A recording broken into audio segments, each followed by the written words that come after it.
Okay. Well, g'day again, folks, to the fifth part in our series on Christianity versus capitalism. We're getting close. Well, we're at the pointy end of the series now. So things get a bit more real for us. We've been covering a lot of ground over the last 4 sessions. So I'm going to do things a little bit differently. So just to let you know where we're at, we are at number 5 in our series. So we've pretty much covered a bunch in the first 4, really through different ways, been approaching discussing what is this thing called capitalism and looking at it from different perspectives, historically, theologically, what it's been like in history, how it's behaved in history in relation to religion and in relation to the social and economic outcomes in the world. So we spent a lot of time doing that. Now we come to the pointy end, which is the implications for us, people like you and me, so my assumption is, if you're here, that you're interested in this thing we're calling Christian witness, which we'll talk about in a moment. I'm going to do things a little bit differently tonight. So in the first 4 series, it's really been first 4 parts of this really done it as largely an information dump, really.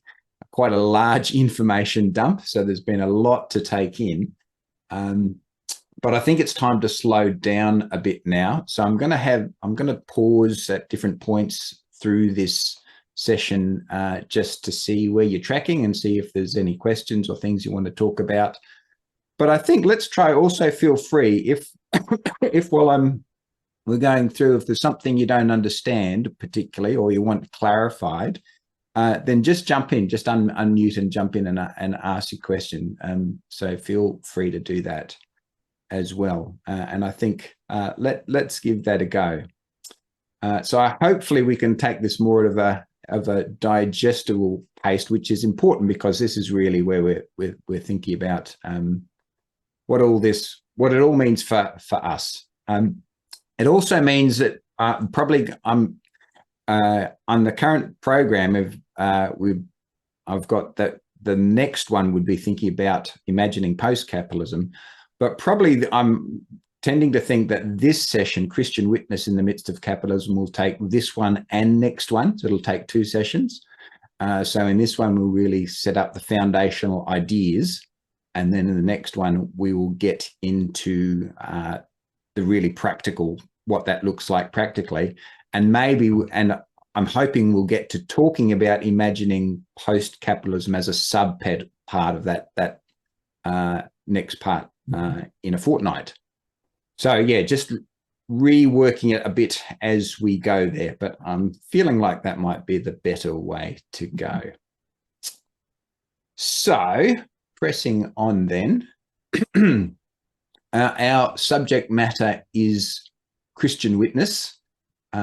So what do I mean by Christian witness? That could be easily the subject of a whole webinar series in itself or a single session. Let me just very quickly give you a working framework, what I mean by Christian witness, and hopefully this will mean something for you. At its simplest, most foundational form, what we mean by Christian witness is testifying to the good news of Jesus Christ. Now, that's a very small, compact statement which covers an enormous amount of things and has enormous depth and breadth that we could add to it. We're talking about the good news of Jesus Christ, the Word become flesh, who died for our sins, risen from the dead, the firstborn of a new creation, and we could go on to feel the meaning of that. Unfortunately, terms like that can be used in quite thin ways in Christian world these days, but I mean that in a very thick and deep sense. Normally, we tend to think about testifying to the good news of Jesus as something that we speak about, and that is, I guess, the the paradigmatic way that we testify and share the good news by speaking or writing about it. So we have that in view. But also in the New Testament, it's clear that Jesus is communicated, the good news of Jesus is communicated through people's lives, both individually and the lives of the community of his followers. So that's what we have in view as well when we're talking about Christian witness. What is communicated through our lives and the lives of the Christian community? We're also thinking about what is communicated through what I'm calling signs of the coming kingdom. So when the hurting are healed, when the hungry are fed, when the lowly are lifted up, when the tormented are freed, when the oppressed are set free. These are all signs of the coming kingdom, and these also testify to the good news of Jesus. For our subject matter tonight, what I'm particularly concerned about is Christian witness as it pertains to individuals, people like you and me, and when we get to next week, what we'll see, or particularly interested is actually our households, the households that we participate in, how they relate to Christian witness, and also to the local Christian communities that we're part of. For most people, that'll just be local churches, but it doesn't have to be a traditional church. So individuals and their households and local Christian communities is our subject matter. We're thinking about Christian witness in the midst of capitalism. So all those 4 sessions 4 hours of sessions we've been talking about capitalism, this is what we mean. So we're talking about a world system that organizes or disciplines the behavior of states, of firms and individuals within that world system. And now that world system covers the whole globe. And there's no place that really falls outside of it. It's a system that's structured around endless accumulation and relentless commodification. It's a system that drives exploitation of people and the earth and drives polarization and inequality within the human community. It's a system which is a solvent for human community and ecological communities. It dissolves these things. So that's, I'm not going to fill out those statements. That's what the previous 4 sessions have all been about. Saying roughly the same thing from a theological perspective, what we're talking about is being in the midst of what the New Testament calls the powers or the principalities and powers. It's an unseen governing force of human affairs. It shapes our perception of reality or our worldview. We've talked about capitalism as one genus of the power that Jesus names as mammon, related to money, and something that's in direct opposition to God. It's something that organizes all of life according to an abstract value of worth, captured by that symbol there, the $sign. And it is the definition of false worship, if you like. We've talked about capitalism then as being something like a rebellious spirit. Lots of people have talked about the spirit of capitalism, and we're saying it's something like a rebellious spirit that has possessed what are the providential structures of government and exchange. And so I'm talking about states and markets there. I'm going to say a little bit more about that later. Ultimately, something is capitalism is something that destroys life. And I mean that statement in its fullest theological sense. It literally destroys life in some cases, but it destroys the conditions of life, of a good life, both socially, emotionally, spiritually, ecologically, politically, affects all of those things. Capitalism is something from which we need to be saved. Which brings us to this statement from John Howard Yoder that we read a couple of sessions ago, that Jesus Christ, by his cross, resurrection, ascension, and the pouring out of his Spirit, has triumphed over the powers. This is the concrete meaning of the term Lord. So when we say Jesus is Lord, we're saying Jesus is Lord even over powers such as the capitalist world system or any other powers. And finally, what's the relationship between Christianity and capitalism? We discussed this, that capitalism did not arise from Christianity, but from the failures of Christianity. That's very simply put, but that'll do for our purposes.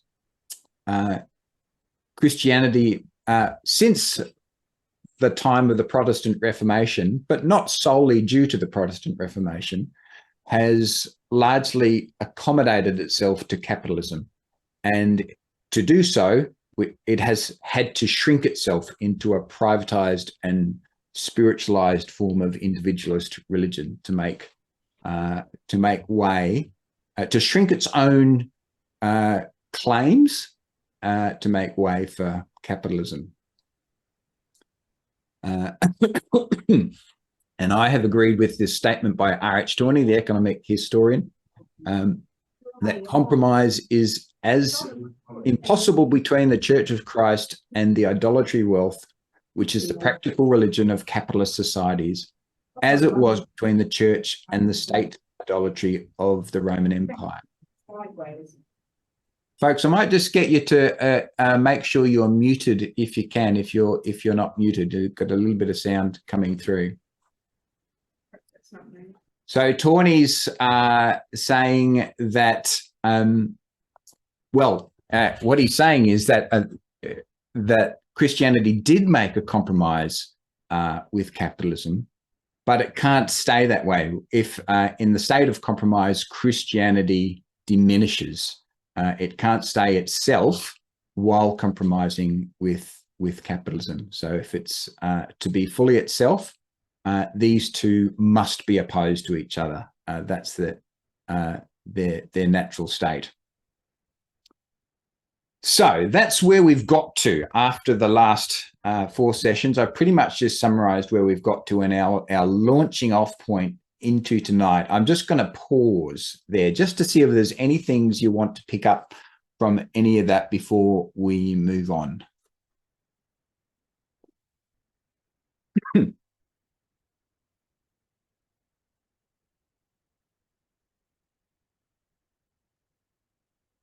All right, all good. Final calls. We are going to move on otherwise. Okay, I will pause again a little bit later on, but again, feel free to jump in if you've got something I'm saying doesn't make sense or you would like it clarified. So, moving towards our question for tonight, we need to do a little bit more work naming our context. And here I'm talking about 21st century Australia. I think this pretty much holds for our New Zealand participants. You can tell me what you think about that. But I think Australia and New Zealand are probably two of the most similar to each other than any other nations in this respect. So firstly, what we need to be real about in our context is that we in Australia are the affluent beneficiaries of the capitalist world system. So we are one of those countries which the world systems theorists talk about as centre countries or metropole countries. So we have the purchasing power that means the goods of the world flow in our direction. And we get them at prices that suit us. Our labour is valued very highly, and the labour of others in the capitalist world system is valued very lowly. In Australia, so it's worth being clear that the context for most people is what I'm calling here capitalist consumerism, where for most people, they don't necessarily really always think or behave like capitalists. What we have become in mostly are consumers.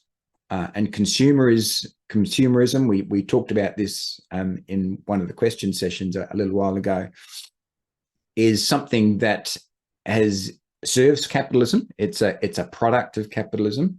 It's not the same thing as it. So the consumerist mindset is really more of a spending one, whereas capitalism is around investing capital to make capital. They don't necessarily go against each other, but a lot of Australians will not really be capitalists, but they'll be consumers operating within the capitalist system. Obviously, the more people who get involved in things like real estate investment or stocks and shares are more and more starting to behave like capitalists in a small way themselves. And that we see that penetrating deeper into society as well. But it's important to recognize the context for most of us is the primary context is the context of consumerism. Another really important element to recognize for our question tonight, seeing as we're thinking about Christian witness in this context, not in just an abstract or ideal context, is that Australia in the 21st century is what I'm calling a post-Christian society. What I mean by that is that Australia is one of those European offshoots that for a period thought of itself just reflexively as a Christian society. There was no doubt about that. Even from those who were in the society who weren't necessarily believers themselves would have described Australia as a Christian society, as most European societies did at one point. We won't talk about the history of what's changed, but in 21st century Australia, that has definitely changed. So people do not think of Australia as a Christian nation, and the majority of people would not identify as Christians. And I'm going to go against what the census says. I think the census puts people who identify with Christianity, it's still something like 40%.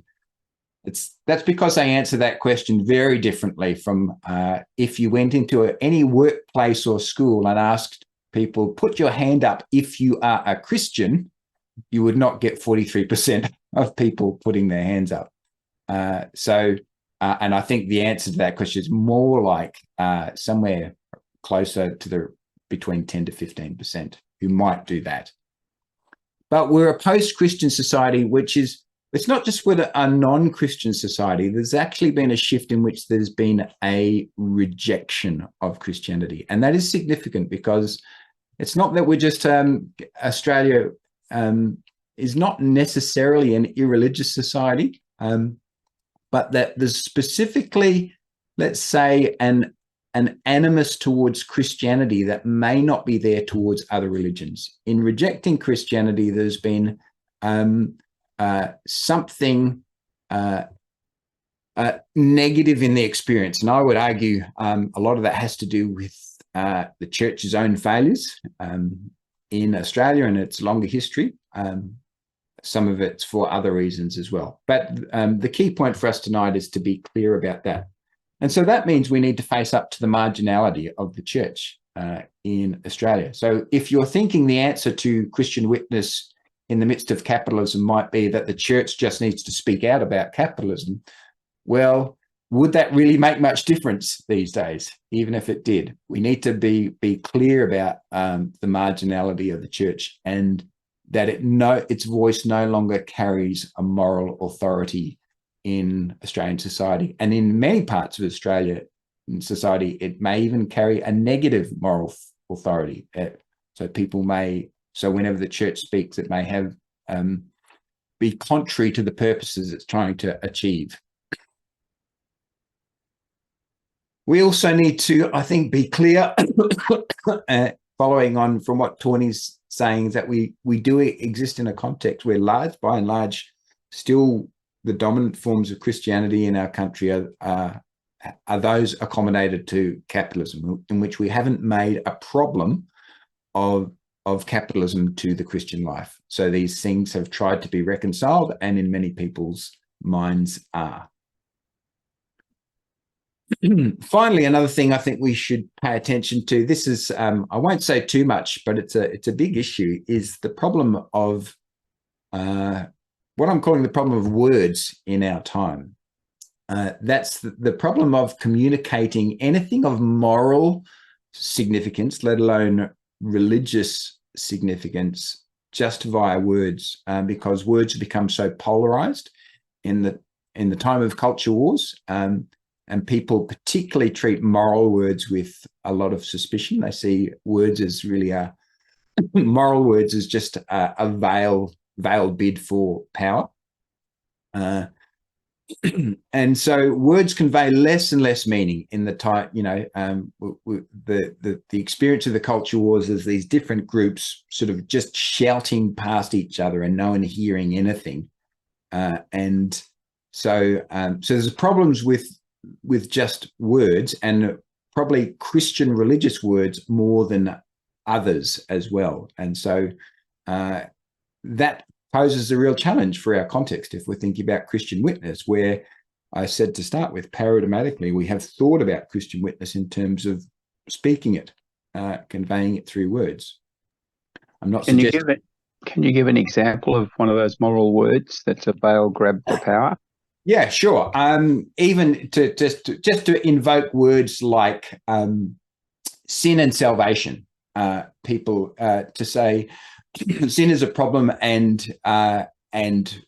to point to something that leads to salvation, for example. A lot of people, so those words are largely meaningless for a lot of people. The idea that there's something called sin that is a problem for them, that they need to be saved from, and the idea that, so you're offering me salvation.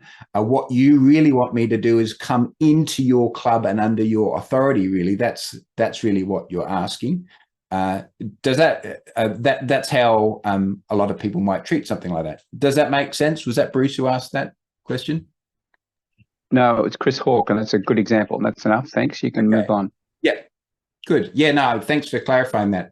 So. Yeah, I think these are big challenges. We have all these important words that we would like to speak in, but actually might be a problem for us in if we actually want to communicate. Then the question is, how do we do that? What might be needed? So we're thinking about Christian witness in the midst of capitalism, and we're thinking specifically about you and me here and now. We're leaving behind the 400 to 500 years of history that we've covered. We're no longer dealing with the big global stuff. We're thinking about our context here and now, and we need to mind the gap. If you're wondering how in the last 4 sessions we've been talking, we've spanned a history that's covered centuries, discussing the behavior of a world system, global economic and political structures, how they've shaped the planet as we see it now, something that has the allegiance of most of the most powerful people in the world. And if you're wondering, well, what does that have to do with you and me here and now? How do we have anything to do with that? Then the gap between those two statements, that we're talking about that thing, that big thing out there, and us, then you're wondering how we span that gap, then you're in the right place to begin our question. So I think we need to get to the sense of the imbalance of what the question we're trying to ask. How does Christian witness relate to this huge thing called capitalism, which is precisely the place that we find ourselves in the language of the New Testament in relation to the powers? It's the right question to be asking. How do we have anything to do with that thing? Because it's the place of reality, and it's where we can begin to, I think, ask the right questions about where we depart from and what it is our task, our teeny little us here and now, what we might be able to do in this world and what Christ might be calling us to. So my first major contention, which is critical to everything that follows, is it's not our job and it's not the primary goal of Christian witness in the midst of capitalism to overthrow the capitalist world system. And simply, we can't. It's way beyond the agency of any of us. A lot of world leaders would even say it's beyond their agency, but especially for I'm just presuming that on this webinar we don't have any world leaders present at the moment. I may be wrong, but I'm just presuming that you're reasonably ordinary like me. But for anyone, the idea that we can overthrow the capitalist world system is a bit unreal. To put sorry? Can I ask a little question? So do you think there's a place for forming some sort of leftist alliance and to do what, I mean, Philip Moralski, for instance, talks about it for a post-capitalist macroeconomic kind of framework? Great, thanks for clarifying. I'd meant to say, so I am not suggesting that we don't work. We shouldn't find ways to try and work to replace capitalism with a better system. In fact, I'm going to move in that direction. But so that's one thing. But to say it's our job to overthrow the capitalist world system is another thing. And the two. So let me just hold that tension. So we'll get to working towards replacing the capitalist world system eventually. What I'm suggesting is that there's more important things prior to that work, and before we can even do that, if we want to do that work, think about replacing capitalism with a better system. How to do that well, there's other things we need to do first. To put that theologically, what I'm saying is what the New Testament is clear about is that we do not overthrow the rule of the powers. It's Christ who does that. We live in the world of the powers, and it's only in Christ that we are free from them, and that's where we're going to move. So here's this quote with that. Did we read this? I can't remember if we've had this quote or not. This is another quote from John Howard Yoder. The powers cannot simply be destroyed or set aside or ignored. Their sovereignty must be broken. This is what Jesus did, concretely and historically, by living a genuinely free and human existence. This life brought him, as any genuinely human existence will bring anyone, to the cross. So there in this quote, Yoda's saying that Jesus broke the sovereignty of the powers simply by living, in theological terms, a free human, genuinely human existence. So the task for us, following this quote, is that we must learn to live and witness in the midst of capitalism, in the midst of the powers. So that's what I'm saying is the first task of Christian witness is first to learn how to live within capitalism and to witness within capitalism, rather than right from the outset always be focused on how do we replace it. So I'm just going to say a few things to clarify that statement. So one thing that needs to be clarified is that the task for us then of Christian witness is not a task of trying to achieve purity from capitalism. So the idea, once you start talking about things like an economic system being sinful or fallen, particularly these days, more and more, I think our bent is to then quickly assume that what we need to do is somehow detach ourselves from that. The idea that we need to be free from its stain, and that's probably even outside of that sense is probably even stronger, I would argue, these days in the non-Christian world. The idea of ethics meaning purity, being not being touched by something, is a particularly strong idea that that I think we need to reject because it's impossible. So the task for us is not purity, achieving some sort of purity which we cannot achieve, but rather the task is somehow how we communicate Christ into the world.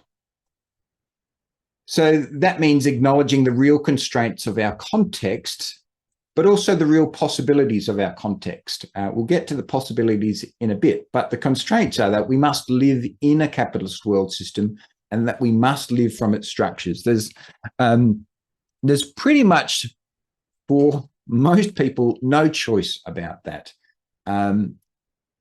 Conceivably, for some people, they might somehow be able to, live independently off the land. That's almost unimaginable for most people. But if you make that choice, then that pretty much cuts you off from being part of this society, to be the task of being salt, light, and leaven. I'm not saying that might not be the calling of a very few people, and that might not have a place, but actually we can't say that is the task of Christian witness. It may be some specialist calling for some. Don't know. But it can't be what it's about. Let me just pause there to see if there's any other things from those ideas I've put forward so far that you want to check in on. Another question. Yeah. Who have we got? Is that? Can you just say who's speaking? So I know. Oh, sorry, Bruce Hamill here. Hi, Bruce. Yep. Not purity, but what about detoxification? And yes, so yeah, certainly, and we're going to be heading. I haven't used that word, but certainly extracting ourselves from the ways, the malformations, if you like, or you might say the ways in which we're malformed by capitalism. Yes, so certainly, I think I think that will come out in this next section where we talk about the idea of being free from the powers. But there's a different thing from purity, where the focus is really on ethics as being free from a stain. That the idea that we can somehow be free from any implication or in the wrongs of the system, or find a way that to conduct our lives that it is not in any way touched by brokenness or sin, because I think it's just not possible.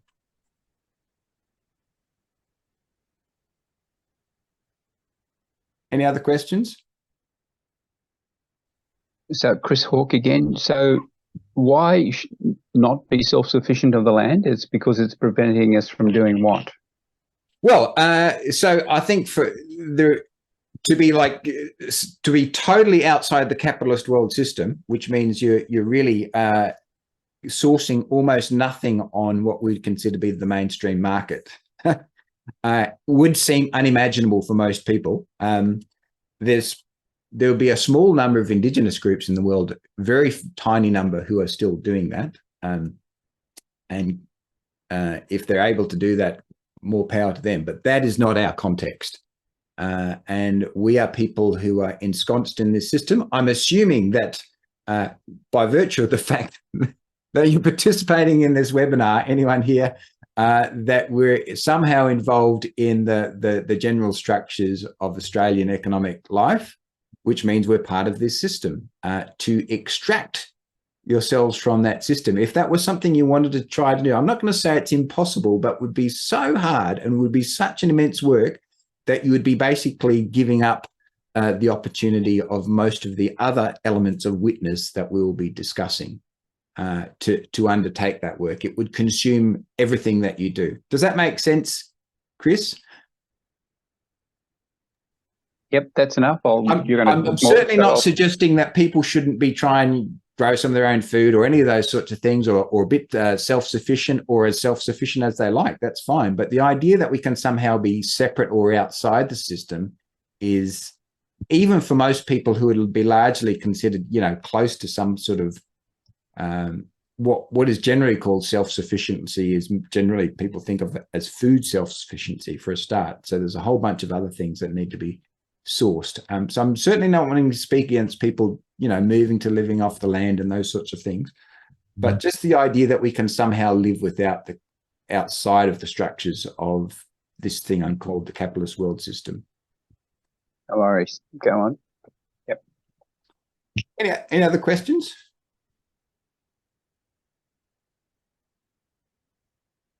They're good clarifications, by the way, so I think it's useful to keep them coming. All right, just jump in if you've got any more. So let me fill out some more of these ideas, and just to reiterate that really this session is laying down the foundation of the ideas around Christian witness, and in the next session we're really going to get to what this looks like in actual practice. So hopefully this won't be too abstract though. So the idea, as Yoda's talked about, the foundation to the idea of Christian witness is living free from the powers. This idea that to do that, Christ was someone who was able to, who lived their life completely free of the powers. And that, if you like, is one way of describing his holiness, his wholeness. Why he was also so controversial as a figure, because he was unbowed and uncowed by the powers, and why he was killed in the end, which is why there was a cost.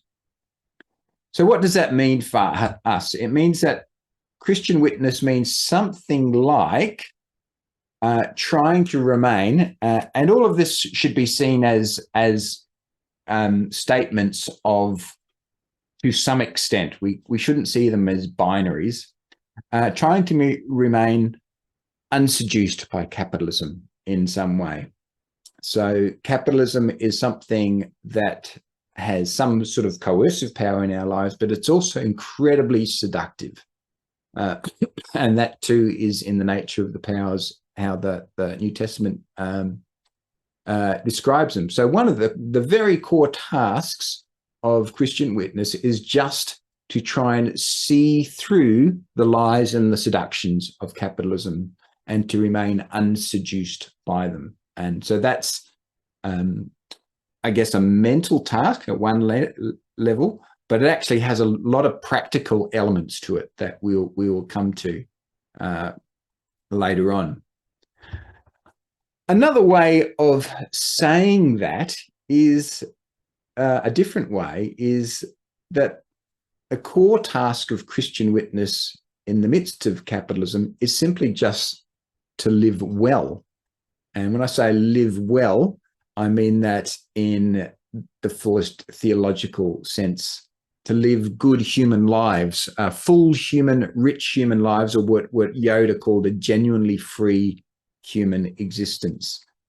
So to try and live to what we're called to be, people who live into relationship with God, with each other, rich lives, and with the earth, and who enjoy the good creation that we've been placed in the midst of, and enjoy all number of things that life have to offer if we can remain unseduced by the counterfeit life that is offered by capitalism or capitalist consumerism.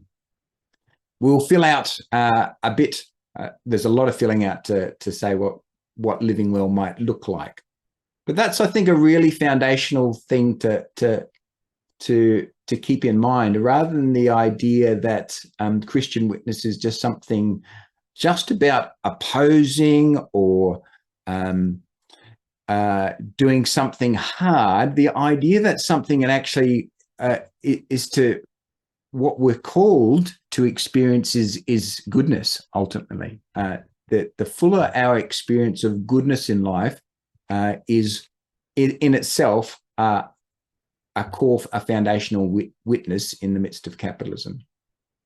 So I'm talking about something that is a movement of liberation. It should be a movement of liberation. It should be something that we experience as good, and that in itself should be a witness to the good news of Jesus.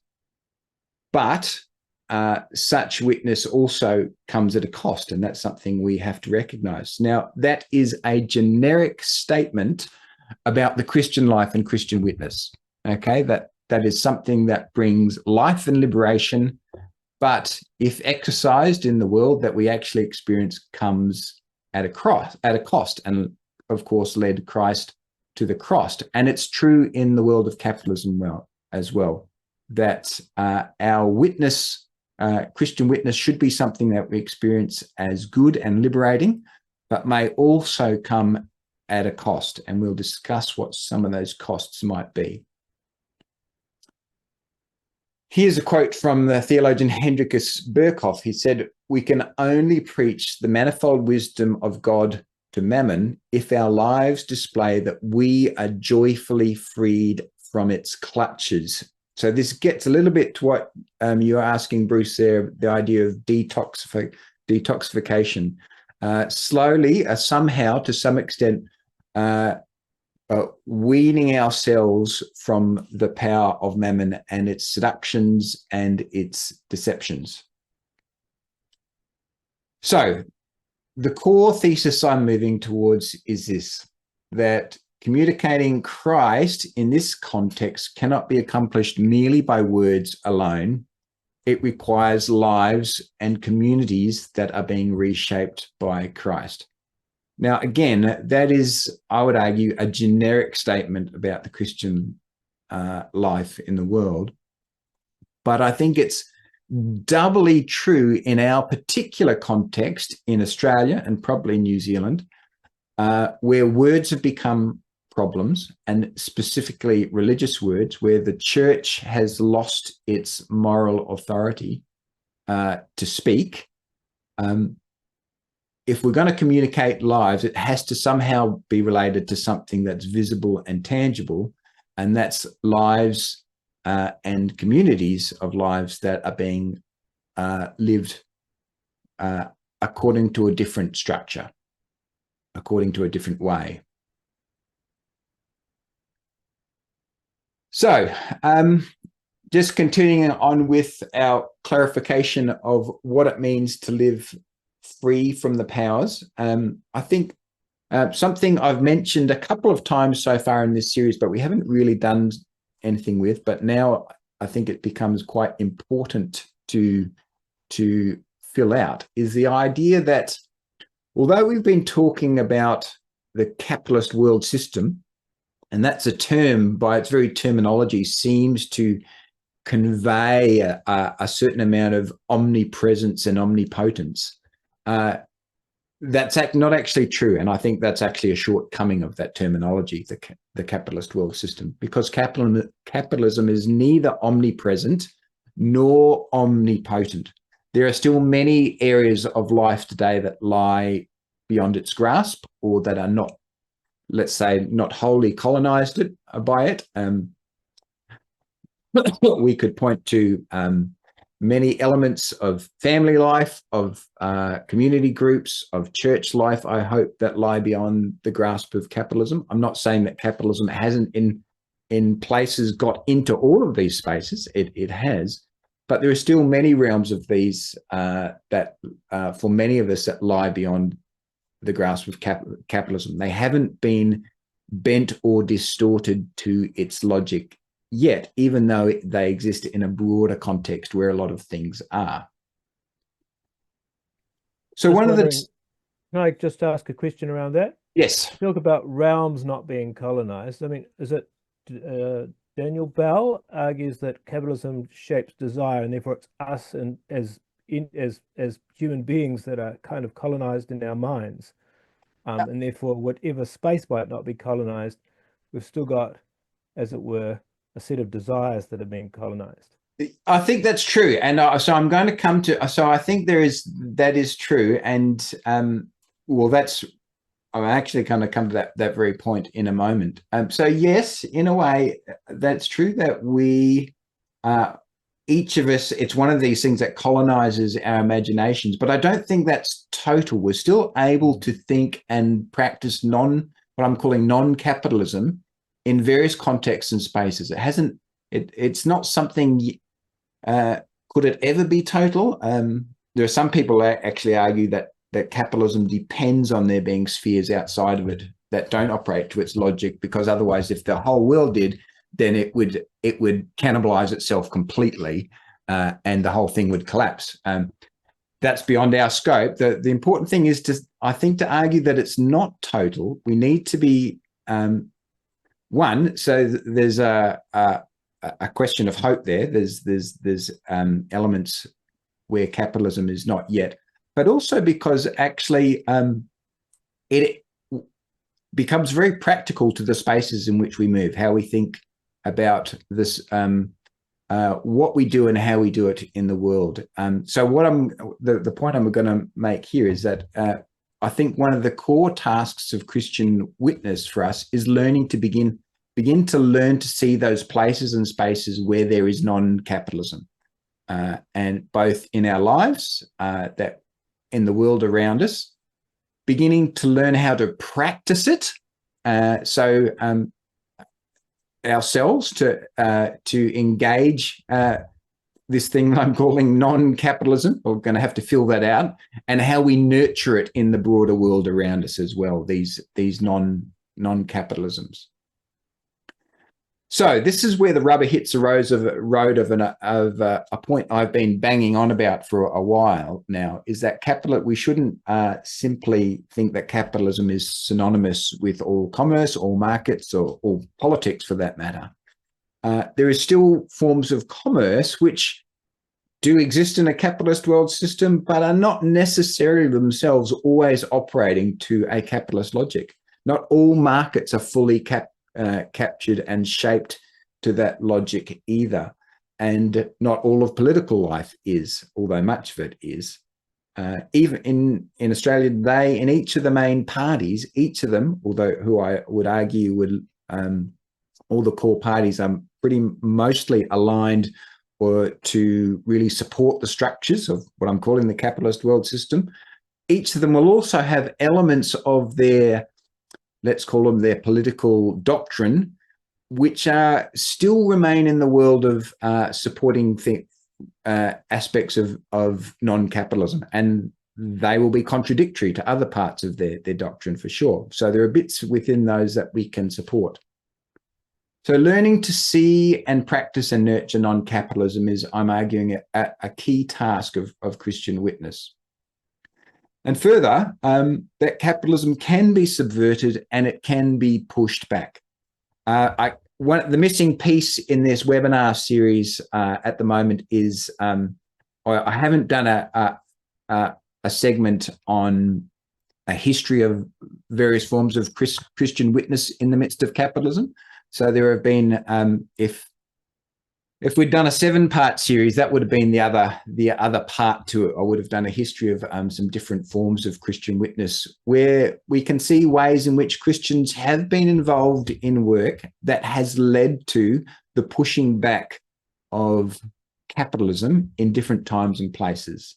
And I'm particularly argue the most relevant period is the witness of Christians in Britain, a little bit in America and Australia in the interwar period, the first half of the 20th century, and in the early stages of the post-war period, where there was actually a pushing backwards for a period of capitalism.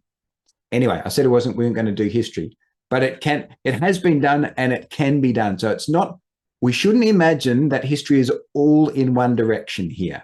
So I think we need to pay attention to that and learn from it.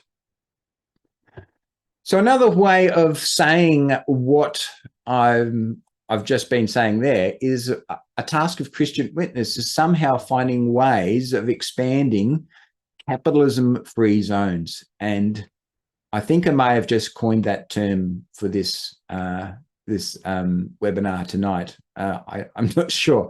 Anyway, there it is, capitalism-free zones. And I think, Bruce, that does mean beginning in our minds and souls, because there is an extent to which we have been all shaped by capitalism. So Daniel Bell, who Bruce mentioned, talks about our desires have been schooled in the world of capitalism. I would say more in most of us, it's by consumerism or capitalist consumerism, but in this broader capitalist system. And we have to unlearn things, and we need to begin the process of detoxifying our minds and souls, to use your word, and then extending that to our household economy. So that will be a large part of our discussion of practical elements of Christian witness. We'll be talking about household economies, and then extending that to our faith communities. I think this is a missing element of how we think about Christian participation in economic life, is the key role that Christian communities can and should play.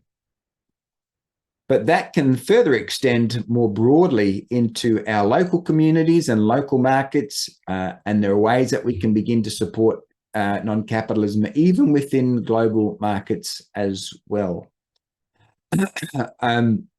And finally, getting towards that task which someone, I forget who it was asking about, the task of beginning to imagine and talk about post-capitalism in the public and political sphere.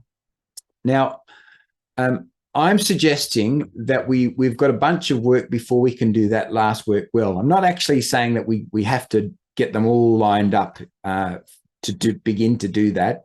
But at least in idea form, I think there is an order of precedence in these things, that we need to begin to learn to experience capitalism and non-capitalism and capitalism-free zones in our actual lives, and begin to know what that's like, to talk well about it in the bigger spaces of politics and the public sphere. In the biggest theological terms, what we're really talking about here, expanding capitalism's free zones, we could, in New Testament language, it would be something like casting out the spirit of capitalism. So central to the work that the Gospels recount Jesus doing is him going around healing and also casting out evil spirits from people, setting people free from their bondage to damaging spirits. And that, in piece by piece fashion, is sort of what we're talking about, the work of casting out from our minds and our souls and our household economies, bit by bit, and our faith communities and our local communities, where we can, casting out capitalism. Again, I'm not suggesting that as a binary thing, something that you click your fingers and it's done, but something that happens piece by piece, bit by bit. So, still under the subject of freedom from the powers, it's worth just clarifying that we cannot live free from the powers as objective external forces. We cannot live free from the capitalist world system as if we don't, if you want to live in a house or get a job or get a loan, that you're not dependent, that all of those things, that the ways in which we access them happen through the structures of the capitalist world system. The core economic part of that determines nearly all of our lives is the cost of housing, and that is something that is being primarily distorted by this system that we're talking about. There's nothing we can do about that. We can't just click our fingers and be free from that. We must suffer it. But we can resist the way in which the powers want to structure our lives and action via both its seduction and coercion. We do have some agency. So what does that look like? I'm just going to run through a bunch of statements to try and fill that statement out. So where capitalism always demands of us and always encourages in us the desiring of an eternal more, whether that's accumulating capital or whether that's more in the consumerist sense of always desiring more, Christ calls us to live within limits and to enjoy the contentment of enough. So a core task of Christian witness is to live free from the desire or the schooling always towards more, and to observe limits and practice contentment, to enjoy contentment. Capitalism schools our desires towards the nihilistic self. It's all about self. Right at the heart of everything is the self, and of course, the self on its own is a big zero. It goes nowhere, which is why it's a schooling, a desire towards death, really. So the vocation of the church, in contrast, is to school desire towards a communion of love between God and all creation. So reshaping and reschooling our desire is a core part of what needs to happen. And so we need forms of life and practices and communities that help school our desire. And I would argue, and this is partly what the book that Bruce mentioned, Daniel Bell, is arguing, that's what the church is. It's a school of desire. It's something that's there. Might even call it a technology, although it's obviously not just a technology, something that is there to reshape our desire from misplaced desire to the one true desire, which is the communion of love. So where capitalism presents self-regarding economic choices, that's the idea that we have to make choices for our own good as a fait accompli. You know, we just, because the world's so tough out there, we just and it's so cutthroat, we've got no choice but to do the thing that's in our interests, even if we know that we might be a bit uncomfortable what it means for others. The vocation of Christ's people is contrary to that, to precisely make the other regarding economic choices that capitalism seems to have ruled out, and to be able to demonstrate that that is possible and it can be done. And we'll talk about some ways in which, in practice, both small and large, in which people are actually doing that. So where capitalism structures exploitation, relationships of exploitation and inequality through the mystifying medium of the market, it casts a veil over the way our impact in the world through our market transaction. It hides the true human impact of them. And that's one of the key ways by which it's able to so powerfully exploit people and be so unequal. The task of Christians is to seek equalizing and non-exploitative economic relations. So that's to lift the veil on the mystification of the market that expose the true relational character of our market transactions. So the idea that when we buy something made by someone, there are two people, or there are people in real places involved in some sort of relationship there, and to try and become lift the veil on that and make as real as possible the relational nature of that character, and likewise the relational nature of our relationship to the earth itself in the goods that we consume, that things come from actual places and have actual impacts on other parts of the earth and on people as well. So these are ways in which we can begin to move in contrary directions to the ways in which capitalism schools us. So we're heading towards now really the pointy end of my thesis about Christian witness in the midst of capitalism in our context in 21st century Australia. And it has to do with what I'm calling the imperative of this thing that I'm calling embodied economic witness. So I'll present that in idea form here before we finish tonight. This will be the final section, I think. And then our work in the next final session of the webinar will be to fill this out in practice, in concrete practices that actually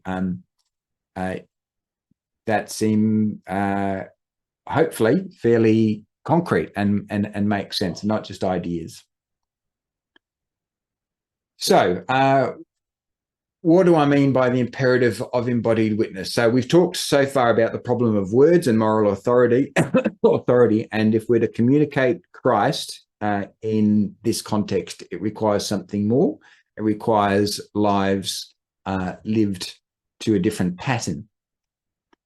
And that if we're to communicate good news, it requires some form of experiencing good news. Now, again, I think this is a generic statement about Christian witness, but we can make that statement more specific, that if we're to communicate something about the good news of Christ in relation to capitalism, then we need to have somehow experienced the good news of Christ in relation to capitalism as well. So there needs to be something tangible that we can speak to and speak from. Good news in the midst of capitalism requires showing another form of economic life is possible. And this is what I'm calling embodied economic witness, that there are ways we can structure our economic life according to a different pattern from the one that capitalism seems to demand. I'm not going to say it's easy, but it's not as hard as we're led to believe.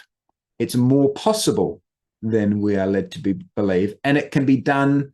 It doesn't have to be done as a binary choice that somehow you have to switch yourself from being part of the capitalist world system to being part of a new system. It's a process we can step into bit by bit, step by step, and learn more as we go. But we can begin to shape our economic lives in different ways that say something, that communicate something to the watching world. We're going to be talking a lot about economic practices, particularly at the household level, but also at the level of local Christian communities and churches. And it's worth being clear, what are we talking about here? Because often when we think about something like economic practices, in most people's minds, they think, okay, what we're doing here is we're doing ethics or we're doing justice things. And that's true. We are doing things around ethics, around our relationships to others, and justice things. But I want to argue much more. We want to think about forms of economic life that have something to do with the whole of life, that they involve the big picture of the Christian story. And Christianity is nothing if it's not a salvation story. It's about how we're saved in this world from sin, which is a big process. And part of that story is what happens in our economic life. So it has to do with elements of what we're calling salvation, has to do with what the Bible calls holiness, the forms of life in which we experience, if we put a W in front of that, in which we experience wholeness, and which we become set apart, and that's an important part of witness. But it's also part of the evangelical task. So it has something to do with how we, as we've been saying, how we communicate Christ, as well as these elements of doing justice and showing mercy or care for the poor and caring for creation. So what we're looking for is an integration of things rather than just thinking about putting things into silos of either evangelism or doing justice or caring for creation. A lot of the practices we're going to be discussing might be doing all or many or all of those things all at once, in one sense. They might be about all of those things all at once and not just one thing. We can fill that out in practice when we get to discuss some of those practices. The practices we're going to be talking about, I'm going to talk about as practices of repentance, renunciation, and thankfulness. Big words that we're going to have to fill out. Repentance comes from that Greek word metanoia, having a new mind put in your head, seeing things in a new way, and that implies turning in a new direction. So these are practices in which we repent of capitalism, which means we're beginning to see things in a new way, see the world and see new possibilities in the world and beginning to turn towards them. It involves renunciation, which is the process of saying no to some things. So it's a negative process, and that is really important. So sounds negative, and it's a word that people don't like a lot these days because people don't like the idea of saying no to things. But I'm going to argue that it's critical. We need to say no to some things. But it's also very essentially a process of learning how we live thankfully in the world. And that's not just a feeling or a concept. It involves actual practices that we learn to what it means to be thankful for the goodness of creation. And a key outworking of that is what we're really talking about. A lot of people might think that a witness in the face of capitalism might mean becoming less materialistic. Actually, I'm going to argue that it requires becoming more materialistic, that we become more thankful for the material goods that we have in our lives so that we can experience, understand contentment with less of the material goods that we need in our lives. We'll discuss that through a few different practices in the next episode. But what we need is actually a redeemed materiality, rather than saying we want to turn away from the goodness of material things to some sort of spiritualized abstraction of life. Is what we're looking for at the heart of Christian witness in the midst of capitalism is a much deeper appreciation of the goodness of material life, actually, and where it comes from, and what is required for it to subsist and be maintained, what its conditions of goodness are. Finally, and this is the final point for the night, I'm sure you'll be glad to hear, is that all of this, what I've been discussing about the imperative of embodied economic witness in the midst of capitalism, freedom from the powers, all of these things I'm going to suggest are necessary conditions for Christian witness in the midst of capitalism. There's things we need to learn somehow, but I'm not arguing that they're sufficient conditions.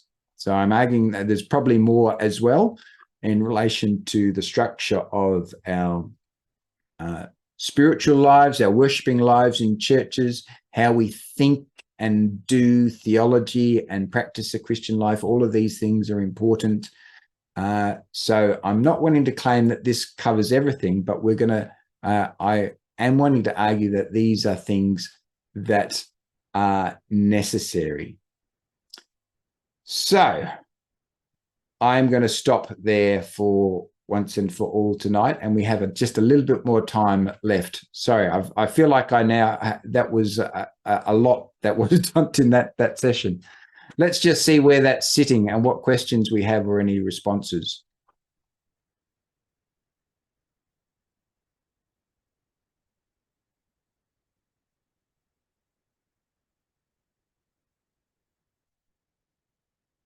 Nothing in the chat there, Jacob? Not unless I've missed something. If someone's got a burning question I've missed, let me know.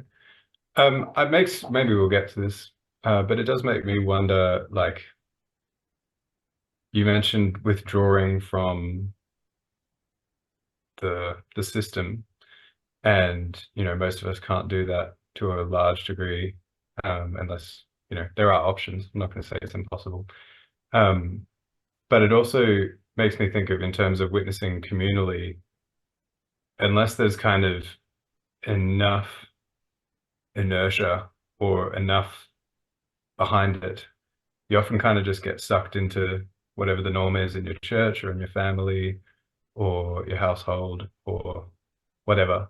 And so I think that sort of is an argument in favor of like making some strong move away, but you also can't do it solo.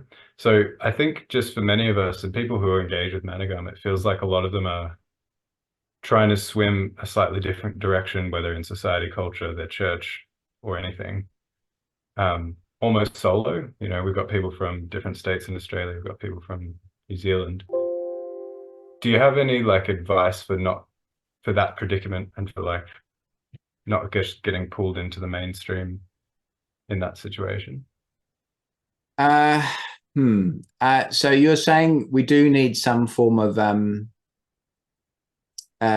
distance, is what you're saying? Yeah. And because I think it's very hard to walk that line between we're going to be in the midst of, yes, but also these things are so much larger than us, and there's so many other forces pulling us in a different direction than the one we might be trying to go in. It's simpler to get out of the midst of, but it might not be possible. And as you said, it's not for everyone, regardless of the possibility. I guess what I'm saying is that we are wanting to find ways to begin. So the idea of practicing non-capitalisms and expanding the spaces of non-capitalism. So I think that's more helpful than the idea of trying to get the idea of getting beyond the because we're always going to be. So the way I've talked about the capitalist world system is something that whose structures, it spans the globe. It touches most people's lives in one way or another. There's, most of our food somehow, most of our goods, some way come to us through this system. Okay, so I'm wanting to set us free from the idea that we can somehow be not implicated in that system, because we can't. We can still. So what I am wanting to say is that, and support, I think this is what you're saying, we can make moves away from its logic, and we can expand the space of non-capitalism more than has been suggested, that we're led to believe, I think. And part of that has to do with how capitalism has been constructed, the idea that you can't get away from it because any form of commerce or exchange is capitalism, and therefore, you're just falling for the despair and hopelessness in that. I don't think that's true, actually. So that we can find spaces and we can grow them and make them bigger, and we can push back against it. So is that sort of getting to what you're asking, Jacob? Yeah, it's sort of it's trying to address that challenge in a small group or as an individual. Sort of the critical mass is hard to reach. To the point where you're trying to create spaces of non-capitalism. Okay, so what we'll talk about in the practices next week, we're going to talk about practices at the individual and household level, but we're also going to talk about communal practices. Beginning with some small things that most churches already do, and which can be expanded. And if that actually provide hints to our structures of church life, that provides hints towards things that can be made, we can think about more broadly and more deeply, and we can expand the scope of how we think about what those things are about. So even just something like the offertory at a church is a very stale practice in many churches as practice, but it's something with radical implications, actually, sits with ideas of economic community that we can tap into and expand. But even just the institution of a local church community, what it makes possible in forms of economic community as well, is something which we'll be exploring. What are some forms of basic non-capitalist forms of economic relating with each other and economic cooperation that churches actually seem ready-made to do. They're the perfect sorts of social institutions. Now, Claire has her hand up, and time is running out, so we should hear what you have to say or ask, Claire. Yeah, I know you didn't want to go into the history bit, but I was just wondering, in any of those historical movements that were pushing back against capitalism, are there lessons that we can learn and apply now? And maybe this is more of a question for next session, but I like the history aspect. It's a great question, Claire. There are quite a lot. Where to start that without launching into a whole new session. I haven't had my sort of head in that space. So there are we can learn some things from different ways in which Christians have thought politically about capitalism. So particularly in Britain, there was a movement in the early 20th century where there's some very strong thinking done by Christians in relation to political and economic structures. So we can learn some of those things of how they thought about the structures of the economic system could be adapted in non-capitalist ways. There are some things to be learned there. There are other communities. So in Australia, I think we could learn some things from the experience of the radical discipleship communities of the 1980s, the 70s, 80s, and 90s, in which ideas of alternative Christian embodied economic witness, if you like, were quite important, and they learned some things through that, both so that there are some inspiring elements from their example and history, but also some warnings, I think, too. So one of the warnings from their experience was perhaps a too heroic view of being able to live countercultural lives and to live free of capitalism, all in these massive life moves and in making huge life choices, which often, in some cases, the steps were just too big and too heroic and had negative consequences. So that's, I think, an important lesson to be warned by. There's to be real about what sorts of steps people can take and how hard we can swim against the current. We can swim against the current, we can, but how fast and how far we can go at any one time is a real question we need to pay attention to. So I think, maybe that's for where we're going to go. One core key question, one thing to learn from Claire. Yeah, it's a shame that we didn't get to do some of that history work. If there's a clamour of demand for a 7th part to this series, then I might consider it. But otherwise, we're stuck with what we got. In the meantime, for those who are curious, we've done some potted episodes on the Manacast on some of those topics. Okay. I've posted some links in the chat. I think our time is pretty much up. So unless we've got any final questions, I think we should probably finish there. Hey, Jacob.